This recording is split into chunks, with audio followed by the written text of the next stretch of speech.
ये लोगैरिथम का लेवल 3 है एंड ये लास्ट है। जो 2 वीडियो मैं बताऊंगी उसमें टोटल 10 क्वेश्चंस में सॉल्व करूंगी, 5 ईच। एंड मैं इन 2 वीडियोस में जो भी प्रॉपर्टीज यूज करूंगी मैं जस्ट उसे मेंशन करूंगी एंड मैं यूज कर लूंगी। I will not give a detailing of everything as you have seen much videos before it. So let's get started, and this is the 11th question we are going to solve of level 3, and this is log a x हमें दिया हुआ 1 by alpha, log b x हमें दिया हुआ 1 by beta and log c x हमें दिया हुआ 1 over gamma। इसे हम लोग गामा पढ़ते हैं, ठीक है, अल्फा बीटा और गामा। अगर आपको अल्फा बीटा गामा में प्रॉब्लम है तो M N Q R S T जो मन करे आप लेके बना सकते हो, क्वेश्चन में कोई प्रॉब्लम नहीं है। Then log A B C X की वैल्यू निकालने बोली है, तो इस क्वेश्चन को हम लोग अप्रोच कैसे करेंगे बेसिकली। तो हमें बोला किसका वैल्यू निकालने के लिए, log A B C X का। अगर ये ए बी सी हमारे यहाँ रहता तो हम लोग इसे तोड़ पाते हैं, मतलब लॉग ए लॉग बी लॉग सी, पर क्योंकि ये हमारे यहाँ है तो इसलिए हमें थोड़ी मुश्किल आएगी इसको तोड़ने में। तो हम लोग क्या करेंगे, हम लोगों ने पढ़ा था ये किसके इक्वल हो जाएगा, 1 over log x A B C के, ठीक है, ये इसके इक्वल हो गया। अब मैं इसे नीचे में तो तोड़ सकती हूं, तो ये क्या आ जाएगा, log x a plus log x b plus log x c, ये कुछ ऐसा आ गया हमारे पास। अब अगर मैं इसको और इसको देखूं तो ये क्या प्रॉब्लम है इसमें, मतलब अगर मैं इसे देखूं कि ये क्या है 1 by अल्फा, पर अगर इन दोनों और इन दोनों को देखूं तो ये जस्ट इंटरचेंज है। मतलब अगर मैं ऐसा लिख दूं तो इसमें कोई प्रॉब्लम नहीं होगी मुझे, राइट। और यहां से मुझे क्या मिल जाएगी, alpha equals to log X A on comparing. उसी तरह से मैं बीटा निकालूंगी तो ये क्या मिल जाएगी हमें, लॉग वाई सॉरी एक्स है एक्स बी, और गैमा निकालूंगी तो ये मिल जाएगी मुझे लॉग एक्स सी। और इन तीनों का वैल्यू मैं अगर यहाँ पुट कर दूं तो हमें क्या मिलेगा, 1 over इसकी वैल्यू अल्फा, इसकी वैल्यू बीटा और इसकी वैल्यू गामा। मतलब हमारा क्या हो जाएगा आंसर, डी। हमें कुछ नहीं करना था, इसको हमने रेसिप्रोकल किया, इसको हमने रेसिप्रोकल किया और इसकी वैल्यू उठा के उसमें पुट कर दी, हमारा आंसर मिल गया। सो ये क्वेश्चन नंबर 12 में हमें क्या बोला गया है कि हमें x की वैल्यू फाइंड करनी है इन टर्म्स ऑफ a के टर्म्स में हमें x की वैल्यू फाइंड करनी है और हमें एक इक्वेशन दिया हुआ है। इक्वेशन लिख देती हूं मैं पहले, plus log A X A plus log A square X A equals to 0, sorry. तो ये हमें दिया गया है, तो हम इसको सॉल्व कैसे करेंगे कि x से हमें फ्री करना पड़ेगा इसे। तो हम सबसे पहले क्या करते हैं कि इनको तोड़ना स्टार्ट करते हैं, मतलब देखते हैं वैल्यूज क्या आती है। जैसे कि ये log x a तो log x a ही रह जाएगा, पर मैं जैसे ही इसको अगर इसमें देखती हूँ एक बार, ये ax a है तो ये a और x को मैं ऐसे नहीं तोड़ सकती, मुझे इसको क्या करना पड़ेगा, डिनोमिनेटर में लाना पड़ेगा, मतलब कुछ ऐसा लिखना पड़ेगा। अब मैं इसे तोड़ सकती हूँ, तो ये कैसा आ जाएगा, log a plus log a x, ठीक है। अब log a क्या होगा, 1, तो ये 1 प्लस ये एज इट इज रहेगा log a x। अब मैं इसको भी इसी के टर्म्स में लिख देती हूँ ताकि मुझे इजी हो सॉल्व करने में, मतलब इसको भी मैं ऐसे ही लिख देती हूँ। इससे क्या होगा ना, हमें एक टर्म्स में सारे वैल्यूज मिल जाएंगे, मतलब इक्वेशन मिल जाएगी, तो उसको सॉल्व करने में हमें आसानी होगी। हमने इस टाइप इक्वेशन पहले भी सॉल्व किए हुए हैं कि हम लोग एक टर्म में लाके फिर उस टर्म को कुछ मान के अंदर सॉल्व करते हैं, देखते हैं आगे कैसे होगा। फिर ये क्या हो जाएगी, 1 upon log a और a स्क्वायर एक्स, तो ये क्या होगा, log a square plus log a x, यानी कि ये 2 इधर आ जाएगा, यानी कि 2 प्लस log a x, ऐसा आ गया। अब इन तीनों वैल्यूज को उठा के मैं अगर उसमें पुट कर दूं इक्वेशन में, तो हमारी इक्वेशन क्या बन जाएगी, log x a की जगह पे ये आ जाएगी, मतलब इसकी जगह पे ये पुट कर दूं तो ये क्या बन जाएगी हमारी 2 टाइम्स ऑफ दिस प्लस इसकी वैल्यू हमें क्या मिली है ये, तो ये क्या आएगी 1/1 plus log A x plus 3 इसकी वैल्यू ये है तो 2 plus log A x. Okay, अब इन सबको मैं मिटा देती हूँ और ये इक्वल टू कितना है हमारे पास 0। अब हमें इसको सॉल्व करना है, ये बार बार लिखने में मुश्किल आएगी तो इसलिए मैं इसे पहले ही कुछ मान लेती हूँ। सपोज टी मान लिया हमने, तो ये क्या आ जाएगी 2/t plus 1/1 plus T plus 3/2 plus T equals to 0। अब मैं एलसीएम ले लेती हूँ, तो यहाँ पे क्या आएगा 2 into 1 plus T into 2 plus T plus T into 2 plus T plus 3 into T और 1 प्लस टी, ये इक्वल टू हो जाएगी 0 और नीचे में जो आएगी वो तो अल्टीमेटली डिवाइड होगी 0 ही आ जाएगी, तो उसको लिखने का कोई जरूरत नहीं है हमें। अब हमें इस इक्वेशन को पूरा सॉल्व करके रिड्यूस करेंगे तो हमें मिलेगी क्या 60 क्योंकि 2t² यहाँ से मिलेगी, 8t² यहाँ से मिलेगी और 3t² यहाँ से मिलेगी, तो हमें टोटल ऑफ 60² मिलेगी प्लस 11t और प्लस 4 इक्वल्स टू 0 मिल जाएगी हमें। मतलब इसको अगर मैं तोड़ू तो यहाँ से क्या है 6 4 = 24 और 8 इंटू 3 में अगर तोड़ दूं तो 8 3 = 24 और 8 और 3 11 होता है। मतलब मिडिल टर्म फैक्टर में हमें 8 और 3 मिलेगा। उसके हिसाब से अगर हम तोड़ देंगे तो हमें मिलेगी 3t plus 4 and 2t 3 2 60² 8t and plus 1 equals to 0।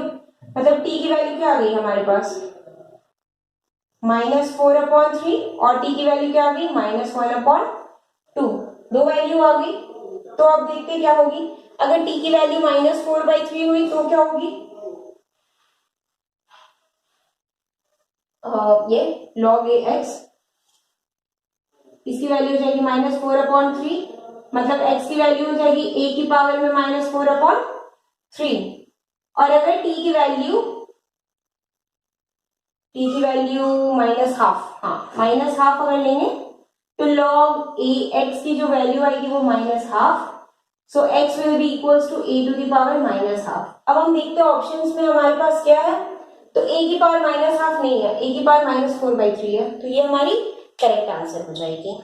तो हम लोगों ने इसमें कुछ भी नहीं किया था, जस्ट x के लिए हमें सॉल्व करना था तो हमने इन सबको चेंज कर दिया ताकि एक टर्म में आ जाए। तो हमने देखा कि log x में लाना सारा कुछ इजी है, फिर log x को कुछ मान लिया हमने, उसके वजह से हमें एक क्वाड्रेटिक इक्वेशन मिला, उसको हमने सॉल्व किया, टू रूट्स मिले हमें, फिर उसकी वजह से हमें x की दो वैल्यू मिल गई, एक वैल्यू हमारे साथ कोइंसाइड कर गई, तो ये इसलिए हमारा वो करेक्ट आंसर हो गया। सो ये 13 नंबर क्वेश्चन है। क्वेश्चन हमें दिया हुआ है क्या कि अगर if 1/3 log 3m plus 3 log 3n is equals to इतना है, तो m और n के बीच में हमें बेसिकली रिलेशन फाइंड करने को बोला है। तो इसको देखते सॉल्व कैसे करेंगे। तो यहाँ पे log 3m है प्लस 3 log 3n है, ये equals to 1 plus log 0.008 and 5। ठीक है, तो सबसे पहला काम जो मुझे दिख रहा है वो ये कि एलसीएम ले लेती हूँ। मैं एलसीएम इसलिए ले रही हूँ क्योंकि यहाँ पे भी बेस 3 है, यहाँ पे भी बेस 3 है, तो मैं इन दोनों को प्लस में तो मैं प्रोडक्ट तो कर सकती हूँ mn, लेकिन उसके लिए मुझे यहाँ पे भी 1 चाहिए होगा, यहाँ पे भी 1 चाहिए होगा, तो मैं 1 लाने के लिए एलसीएम ले रही हूँ ताकि यहाँ 1 आ जाएगा और यहाँ पे जो आएगा उसको मैं यहाँ पे पावर में चढ़ा दूंगी, पावर में चढ़ाने से यहाँ भी 1 बच जाएगा, तो फिर मैं उसको प्रोडक्ट कर पाऊंगी। तो मैं देखती हूँ कैसे आता है वो। 9 log 3n ये इक्वल्स टू 3 उधर मल्टीप्लाई हो जाएगा, तो 3 प्लस 3 log 5। अगर आप ये देखोगे 0.008 है तो इसको मैं क्या लिख सकती हूँ 0.2 का होल क्यूब, क्योंकि 0.2 का होल क्यूब क्या होगा 0.2 into 0.2 time 0.2 which is equal to 0.008। ठीक है, इस वजह से इसको हम लोग क्यूब लिख सकते हैं। तो क्यूब लिख दिया मैं। अब यहां से देखते हैं ये log 3m को तो कुछ नहीं कर सकते, प्लस log 3n, और ये 9 है तो पावर में आ जाएगी 9, ये हो जाएगी 3 प्लस 3, और जब नीचे में होता है तो हमें पता है कि ये डिवाइड में आता है, तो divided by 3 log of 0.2 and 5, ठीक है। नाउ ये 3 और 3 तो कैंसिल, और यहां से हमें क्या मिलेगा, log 3 और m n का पावर 9, m n का पावर 9 है, मतलब क्या कुछ इस टाइप का आना चाहिए हमारा, या तो ये या तो ये। अब हमें चेक करना है कि ये 9 होगा या फिर ये 3 होगा, ये दोनों में से ही कोई होगा। लेट्स सी कि कौन सा करेक्ट ऑप्शन होगा। इतना आ गया। अब हम क्या कर सकते हैं, इसको 3 प्लस, अब हमें इसकी वैल्यू चाहिए तो मैं इसको साइड में करके दिखा देती हूँ, इसको हम लोग कैलकुलेट कैसे करते हैं। ये क्या है, log ऑफ 0.2 एंड 5, मतलब हमें क्या बोला है कि 0.2 की पावर में कितनी करूंगी मुझे 5 मिल जाए, इसका मतलब यही हुआ। तो अगर आप देखोगे तो मैं 0.2 क्या लिख सकती हूँ, 2/10 की power x is equal to 5, मतलब कि 1/5 की power x is equal to 5। तो यहाँ x की वैल्यू अगर मैं -1 ले लूं, मतलब 1/5 की इनवर्स करूं, तो ये कितनी मिलेगी, हमें 5 मिलेगी, बिल्कुल मिलेगी। क्यों मिलेगी कि 1/5 का पावर -1 है, मतलब ये 5 आ जाएगी, ये रेसिप्रोकल हो जाएगी, तो इसलिए मतलब इसका वैल्यू क्या आ गया हमारा, -1, ठीक है।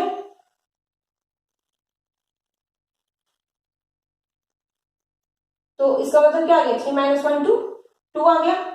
अब यहां पे देखते हैं, log 3 mn की पावर 9 इज इक्वल्स टू 2। अब mn की पावर 9 क्या हो जाएगी, 3 का whole square which is equals to 9। So n की पावर 9 हमें निकालनी है, तो ये हो जाएगी 9/m which is option number D. I hope ये समझ में आया होगा। हमने कुछ नहीं किया, बस एलसीएम लिया, इसके ऊपर रख दिया, सॉल्व किया, इसकी वैल्यू हमने फाइंड किया -1, या फिर से करके देखना अगर नहीं समझ में आए, ये बहुत इजी है, बस इसकी पावर में -1 करेंगे तो 5 आ जाएगी, इसलिए एज इट इज सॉल्व किया तो आंसर आ गई हमारी 9/m। सो ये क्वेश्चन नंबर 14 है। यहाँ पे क्या बोला गया, हमें x y z 3 नंबर्स है जो कि 1 के इक्वल नहीं है, और इस कंडीशन को सेटिस्फाई कर रही है। ये एक्सप्रेशन काफी लंबा दिख रहा है, रिड्यूस करेंगे छोटा हो जाएगा, तो हमें ये फाइंड करनी है एक्स वाई जेड की वैल्यू, ठीक है। तो देखते हैं इसको कैसे सॉल्व करेंगे। सबसे पहले जो देख के हमारे दिमाग में क्या आ रहा है, ये क्या हो सकता है, अगर आप ध्यान से देखो पहले इसको, तो log x x क्या होगा, 1 होगा, ये भी क्या होगा 1, और ये भी क्या होगा 1। तो इसका मतलब क्या हुआ कि इसको भी मैं अगर तोड़ूं तो ये क्या आएगा, log x by log y, base कुछ भी हो,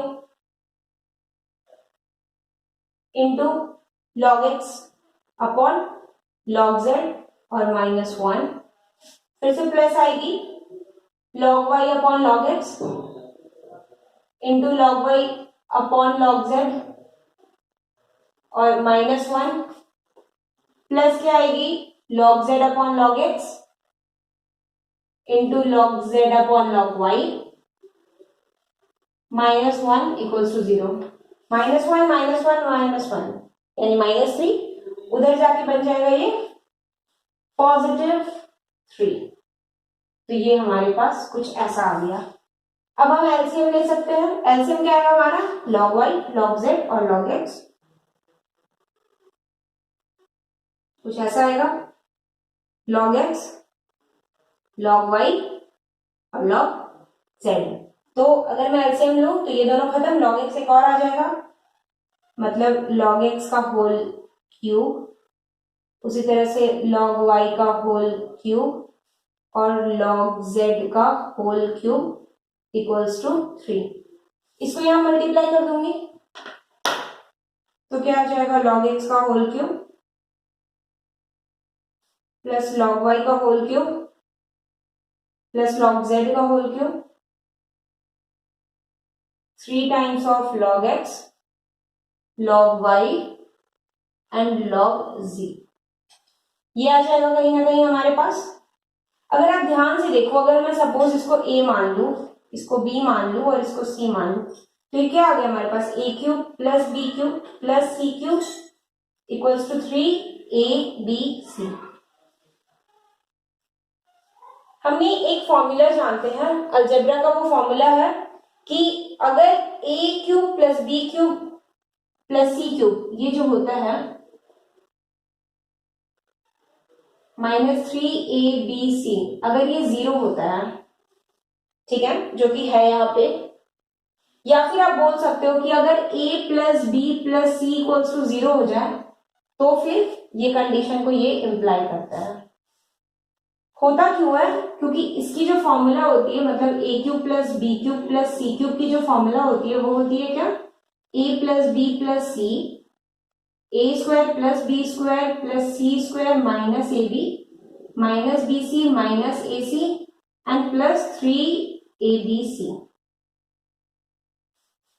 और अगर ये इक्वल्स टू सिर्फ ये है, इसका मतलब क्या होगी, ये पूरी टर्म 0 होनी चाहिए, पर अगर ये पूरी टर्म 0, इसका मतलब क्या हुआ कि a प्लस बी प्लस सी की वैल्यू 0 आएगी। तो यहां से हम क्या बोल सकते हैं कि a plus B plus C equals to 0, इसका मतलब क्या हो, log x plus log y plus log z 0।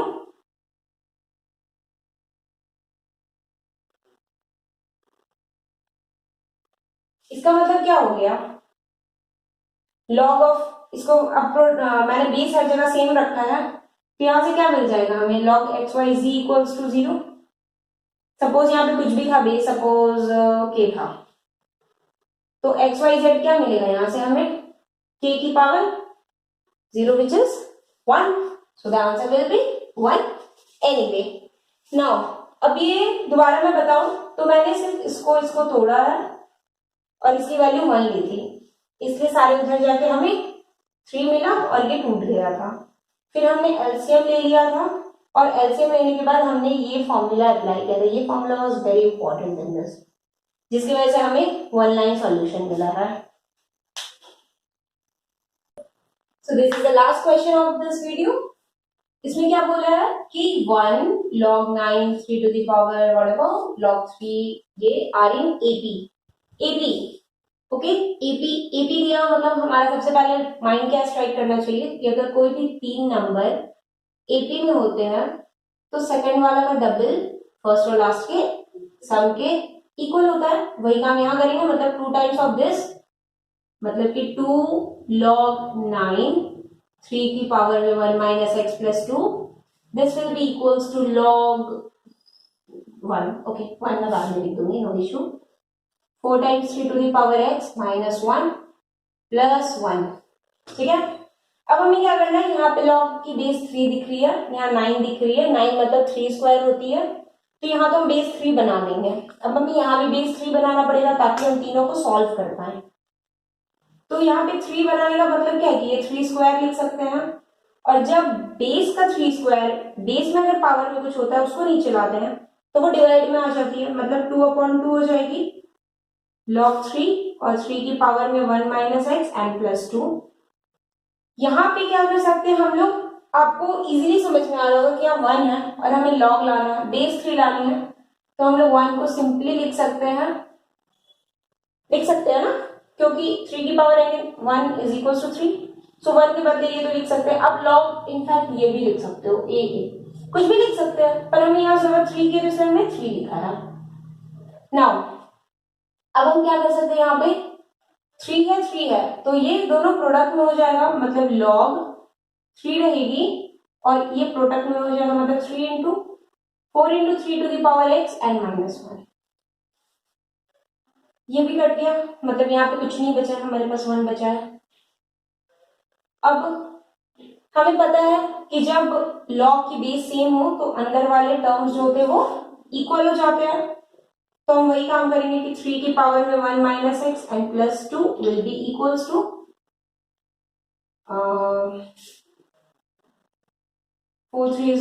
12 times 3 to the power x minus 3, that's it. अब यहाँ पे क्या होगा, 3/3 अपॉन एक्स प्लस 2, 3 को भी इधर लिया है तो plus 3 is equals to 12 into 3 to the power x. यहाँ पे भी 3 टू द पावर एक्स है, यहाँ पे भी 3 टू द पावर एक्स है। 2 और 3 कितना होता है, 5। हम बस यूजुअली सॉल्व कर रहे क्वेश्चंस को और कुछ नहीं कर रहे। तो 3 टू द पावर x को भी मैं कुछ मान लेती हूँ t, जैसा हमने पहले माना था उसी तरीके से सॉल्व करेंगे। तो यहाँ पे क्या आएगा 3/t plus 5 is equals to 12t। That means 12t square minus 5t I guess.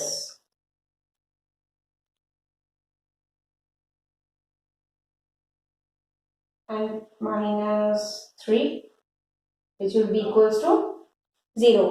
ठीक है, अब इसको सॉल्व करना हमें, तो 12 3 36 होता है और हमें 36 का डिफरेंस जो है वो 5 के टर्म्स में लाना है। तो लेट्स सी हम लोग क्या कर सकते हैं, 3t प्लस 1 कर दूं मैं, तो यहाँ पे आ जाएगा हमारे पास 4t माइनस 3, क्योंकि यहाँ माइनस 3 तो माइनस 3 आ गया। मीन्स हमने क्या किया 4 और माइनस 9, क्योंकि 9 4 आर ऑल्सो 36 और उसका डिफरेंस 5 आता है। तो ये इक्वल्स टू 0, इसका मतलब क्या होगा, t की वैल्यू हमारे पास -1/3 और t की वैल्यू हमारे पास 3/4, और हमने t किसको माना था 3 टू द पावर x को। Now you can notice one thing here, which is 3 to the power x will never become negative. It will never be less than 0. Never. ये कभी भी less than 0 नहीं होगा। 3 की वैल्यू आप कुछ भी रखो, इनफैक्ट निगेटिव में भी अगर रखेंगे, सपोज 3 टू की पावर -1 हमने कर दिया, तो क्या आएगी 1/3, यानी ये भी कितनी आ गई 0.33। निगेटिव कभी नहीं जाएगी, इसलिए t की ये वैल्यू सेटिस्फाई नहीं होगी, इसको हम लोग डिस्कार्ड कर देंगे, मतलब t इक्वल्स टू 3/4 हो जाएगी। अब t की वैल्यू क्या है 3 टू द पावर x, इसकी वैल्यू क्या आई 3/4, तो यानी x की वैल्यू क्या हो जाएगी log ऑफ, ये बेस में चला जाता है, और 3/4 which will be of course number D। So it was pretty much easy question। इसमें बस AP का हमें कंसेप्ट यूज करना था, जो कि हमने यहाँ पे यूज किया, ये हमें मिला AP की वजह से, एंड फिर इसके बदले हमें 2 डिवाइड हो गया, तो इसकी वजह से ये 2 चला गया हमारा, और ये log 3 हमने लिख दिया था, तो 3 आ गया, तो इसलिए हमने इसे प्रोडक्ट कर दिया। प्रोडक्ट करने के बाद ये दोनों सेम हो गया, तो इसलिए इन दोनों को भी अल्टीमेटली सेम होना ही पड़ेगा, तो उसे हमने सेम किया। फिर हम लोग यूजुअली जैसे सॉल्व करते इधर लाके हमने सॉल्व किया, 3 टू द पावर x को t मान लिया।